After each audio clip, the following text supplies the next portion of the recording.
They were beautiful, bold, and dangerous. The kind of women old Hollywood tried to hide behind velvet curtains and silver smiles. In an age ruled by the Hays Code, when a glimpse of a shoulder could spark outrage,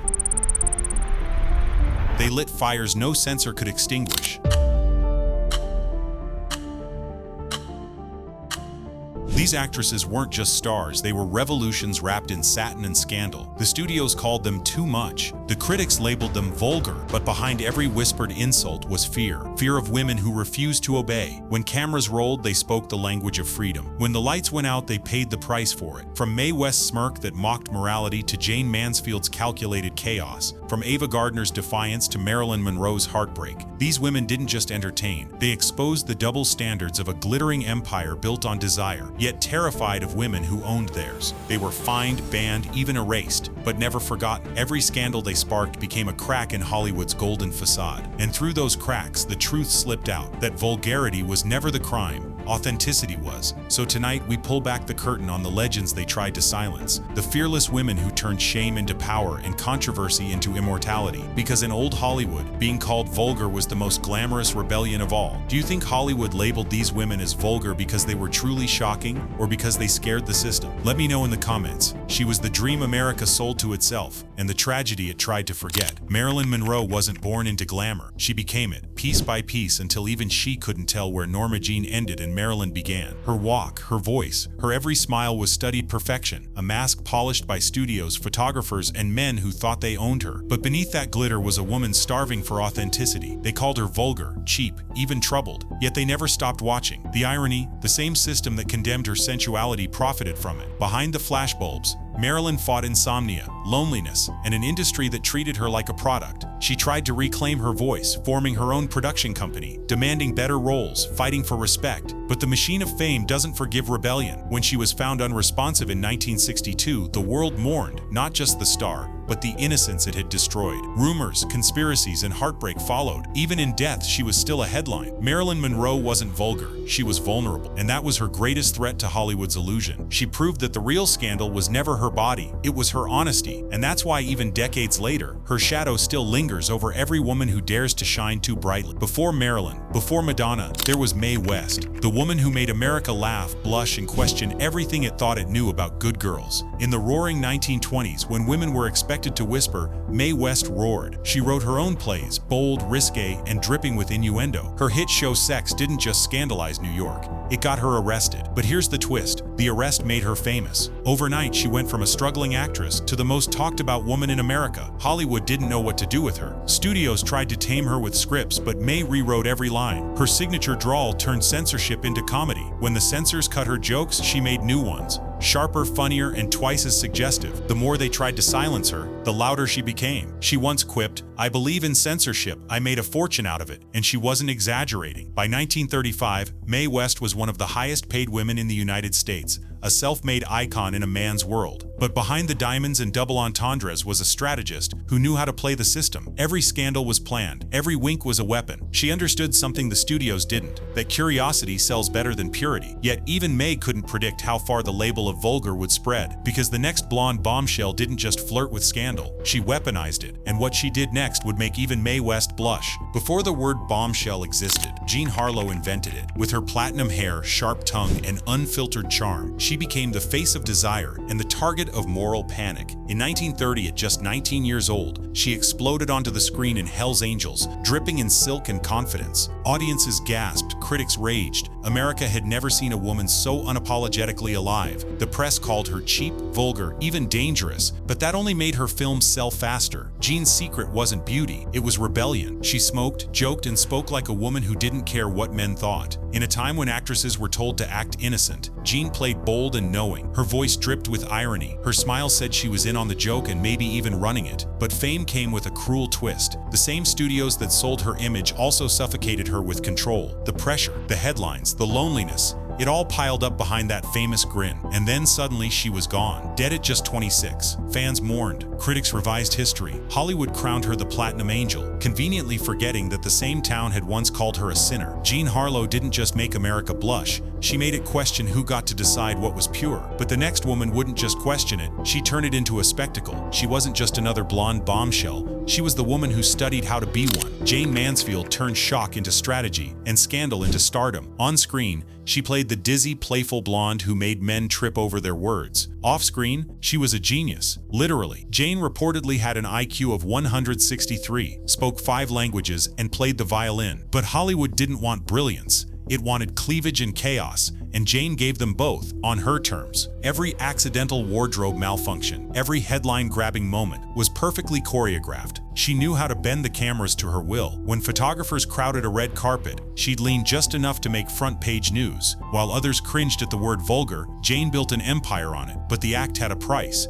The industry that rewarded her for being outrageous also mocked her for it. Critics dismissed her as a Marilyn Monroe copycat. Studios grew tired of her antics. Yet behind the flashbulbs, Jayne was chasing something deeper: control. Control of her fame, her image, her destiny. Tragically, that control slipped away too soon. Her shocking death in 1967 ended the era of the blonde bombshell and cemented her as one of Hollywood's most misunderstood icons. Jayne Mansfield didn't just play dumb, she played the entire system. But the next woman didn't use her beauty to trick Hollywood. She used it to defy it. She was called the world's most beautiful animal, a line meant as praise, but also punishment. Ava Gardner wasn't just a star. She was a storm that Hollywood never learned how to control. Born in rural North Carolina, she walked into MGM with nothing but her looks and left as one of cinema's greatest enigmas. But Ava didn't play the game the way studios demanded. She cursed, drank, fought, and loved like a man. And in a world built on female obedience, that made her dangerous. Her affairs with Mickey Rooney, Artie Shaw, and Frank Sinatra fueled the gossip columns more than her films ever could. The tabloids branded her vulgar, wild, and unfit. But Ava didn't care. She once said,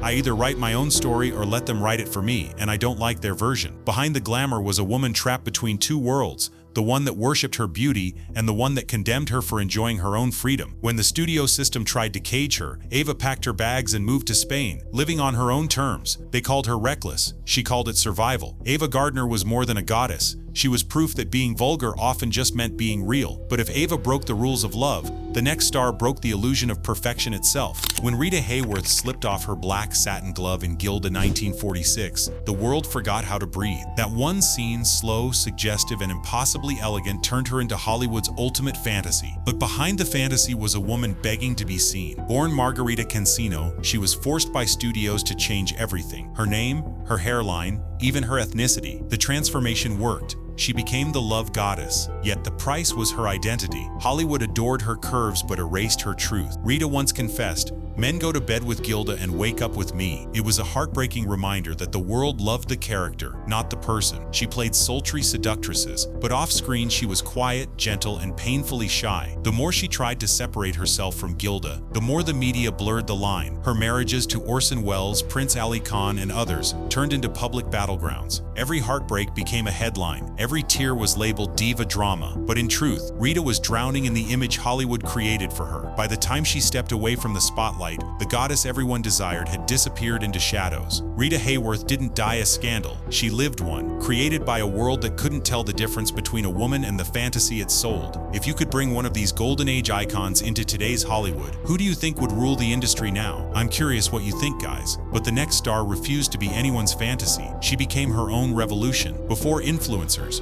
before social media, there was Bettie Page, the woman who turned a playful smile and a pair of scissors-cut bangs into a cultural revolution. In the 1950s, when America demanded modesty, Bettie showed up in leather and lace. Her pin-up photos, cheeky, daring, and full of joy, didn't just tease. They terrified the establishment. To moral crusaders, she was a symbol of sin. To her fans, she was freedom personified. When the US Senate launched a morality investigation into obscene materials, Bettie became the poster child for corruption. Her photos were confiscated. Her photographers were questioned. Her name was erased from magazines almost overnight. But Bettie wasn't promoting depravity. She was celebrating playfulness. She posed with confidence, not shame. Every image said, "I own my body and I'm not afraid of it." And then she vanished. No more shoots, no interviews, no trace. Rumors swirled. Some said she'd gone mad, others that she'd found God. Decades later, she was rediscovered, her legacy reborn as an icon of empowerment and artistic rebellion. Bettie Page didn't just pose for the camera, she stared it down. She showed the world that vulgarity was just another word for freedom. But the next woman didn't just challenge Hollywood's morality, she shattered its illusion of what beauty even meant, and her secret invention would change the world forever. She was called the most beautiful woman in the world. But behind those flawless features was a mind that could have changed history, and eventually did. Before she was a Hollywood star, Hedy Lamarr was a scandal. In 1933, she appeared nude in the European film Ecstasy, a move so shocking that it got the movie banned in several countries. When she fled Europe and arrived in Hollywood, the stigma followed her. To the studios, she was too exotic. To moral critics, she was too vulgar. But Hedy wasn't interested in apologies. She was interested in invention. Off-screen, she sketched blueprints between takes. She and composer George Antheil co-invented a frequency hopping system, a secret communication method designed to stop Nazi torpedoes during World War II. The US Navy ignored her idea at the time. Decades later, that same technology became the foundation for Wi-Fi, Bluetooth, and GPS. The irony? The woman dismissed as a pretty distraction helped build the modern world. Yet during her lifetime, Hedy was rarely credited for her genius. Hollywood only saw her face, never her mind. She once said, "Any girl can be glamorous. All you have to do is stand still and look stupid." Hedy refused to do either. She proved that vulgar was just another word for visionary. But one last woman would take defiance even further, challenging not just morality but gender itself. When Marlene Dietrich walked into a room wearing a tuxedo, she didn't just make headlines, she made history. In an era when women were told to smile, flirt, and stay in their lane, Dietrich strutted past the rules in tailored suits and pure confidence. Her breakout in The Blue Angel 1930 made her an international sensation. With that smoky voice and sly smile, she was everything the censors feared. Elegant, androgynous, untamed. Critics called her shameless, unladylike, even vulgar. But Marlene didn't care. She wasn't trying to be a man. She was showing the world that a woman could wear power like a second skin. During World War II, she defied Nazi Germany, performing for Allied troops and using her fame to fight fascism. She risked everything, trading luxury for loyalty. When Germany branded her a traitor, America gave her a medal. Even as she aged, Dietrich refused to soften. Her boldness became legend, her style immortal. To the moral purists of her time, she was scandalous. To everyone who came after, she was liberation. She once said, "I dress for myself, not for the image, not for the public, not for fashion." Marlene Dietrich wasn't dressing like a man. She was dressing like power itself. And with her, Hollywood's age of vulgarity reached its most dangerous truth, that being yourself was the greatest rebellion of all. Which of these vulgar actresses do you think was the most ahead of her time? Mae West, Hedy Lamarr, or Marlene Dietrich? Drop your thoughts below. They called them vulgar. They called them scandalous. They said these women were too bold, too wild, too much. But history proved something far more powerful. They were too real. From Mae West's silver-tongued rebellion to Marlene Dietrich's defiant elegance, every one of these women paid a price for daring to exist beyond the script. They didn't just break Hollywood's rules, they rewrote them. What the world condemned as indecent was often just independent. Vulgarity was never the crime. Authenticity was. These women faced judgment, censorship, and exile, but they also lit the path for every performer who came after. Because each scandal, each whispered rumor, each act of rebellion cracked Hollywood's golden illusion a little wider, until truth finally shone through. So the next time someone calls a woman too much, remember that's exactly what they said about the legends who changed everything. And if you think this was shocking, wait until you see what went on behind late-night television's polished smiles. Watch our previous episode. It's a wild descent into the secrets even Hollywood tried to bury. You're watching Vintage Spotlight, where the past still whispers and the truth always steals the spotlight. Don't forget to subscribe, because the next story might just be the one Hollywood never wanted told.